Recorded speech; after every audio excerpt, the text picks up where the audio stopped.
Your emotions are public prosecutors. You're on trial every single day. The courtroom is the coffee shop, the office, the dinner table, the quiet glance across a room.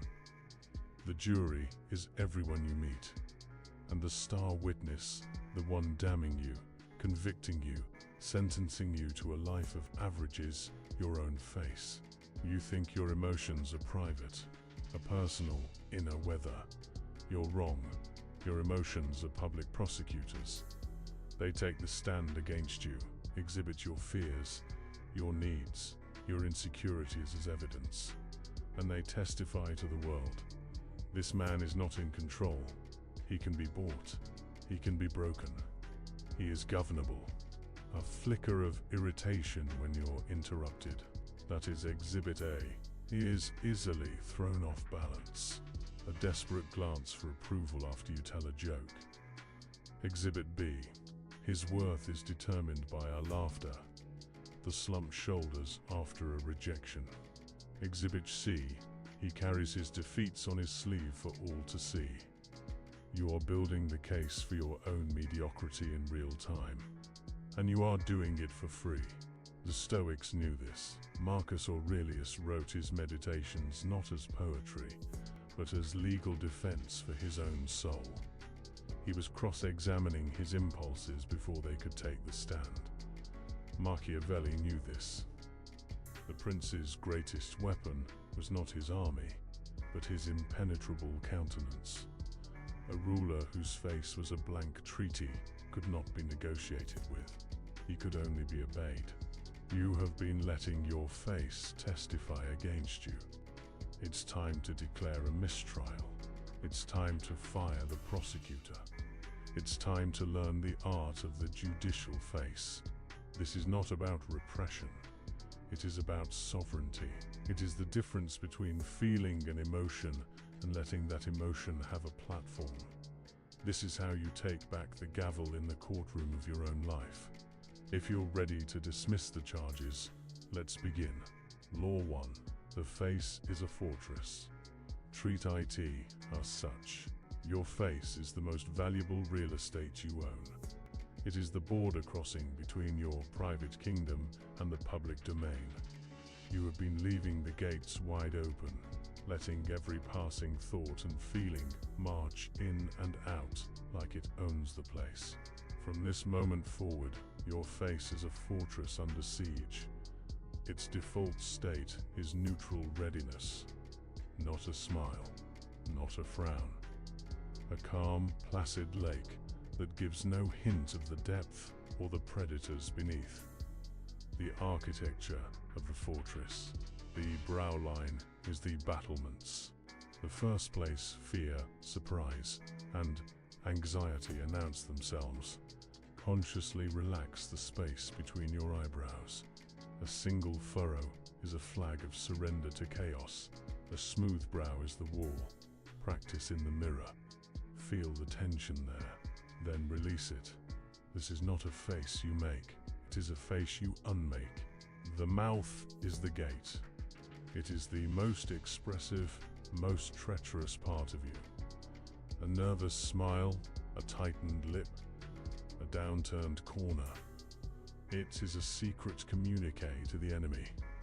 The gate remains shut unless you consciously, strategically decide to open it. The default position is not a frown, but gentle closure. Lips together, jaw relaxed. The gate is sealed. The eyes are the sentries. They are not to dart, to scan, to plead. Their job is to observe, to receive light, not to broadcast need.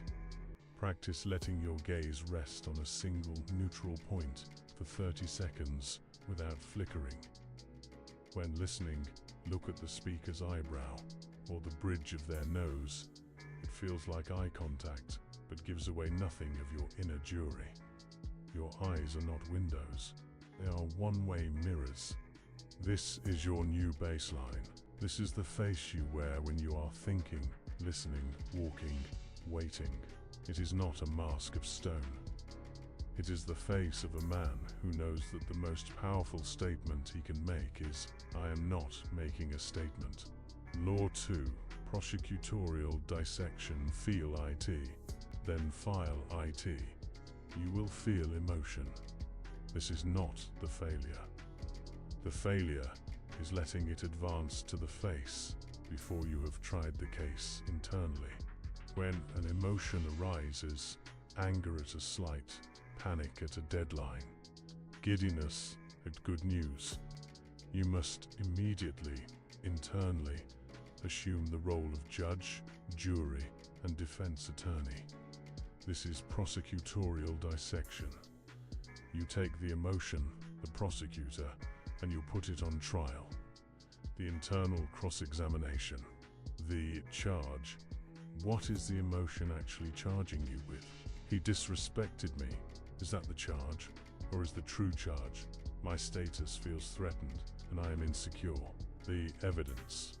What is the tangible, admissible evidence? Not your feeling, but the fact. He interrupted me. That is the evidence. The feeling of disrespect is the prosecutor's closing argument, not the evidence itself. This entire process happens in the space between the stimulus and your expression. It takes 2.3 seconds. In that time, the prosecutor is disarmed. The emotion, having been logically dissected, loses its power to command your features. It is filed away as data, not expressed as testimony. The result? A delay, a glorious, powerful lag between event and expression. This lag is where your power lives. The ruling. Is this a matter for the High Court of your face and actions, or is this a small claims issue to be dismissed internally? 99% of cases are dismissed. You rule the charge of disrespect is based on the shaky premise that my value is determined by another man's manners. Case dismissed. Law 3. The deliberate display, strategic leaks. A fortress that never opens its gate is a mystery. But a fortress that opens its gate only when it chooses, for a specific purpose, is a legend. You are not becoming a robot. You're becoming a strategist. There will be times to smile, to frown, to show frustration. But these are not reactions.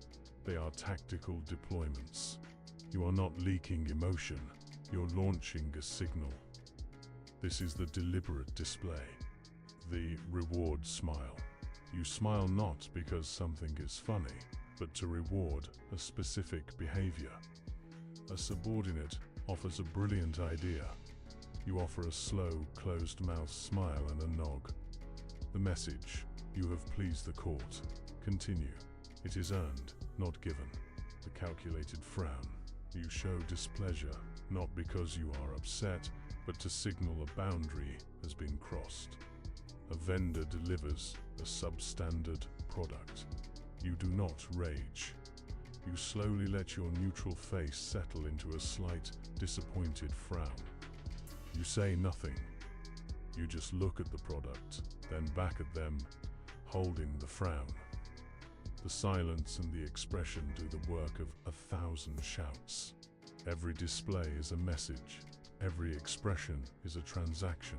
You are no longer a defendant reacting to the world. You are the judge, administering emotional justice on your own terms. The performance of passion. In a sales pitch, a rally, a moment that requires enthusiasm, you turn it on like a switch. Your eyes widen, your voice modulates, your gestures become deliberate. And then, the moment the goal is achieved, you turn it off. You return to the judicial face. This contrast is terrifyingly effective. It proves that what they witnessed was not a loss of control, but a controlled output. The verdict. When you master the judicial face, a profound inversion occurs. You are no longer on trial. They are. Your calm, unreactive presence becomes the stand.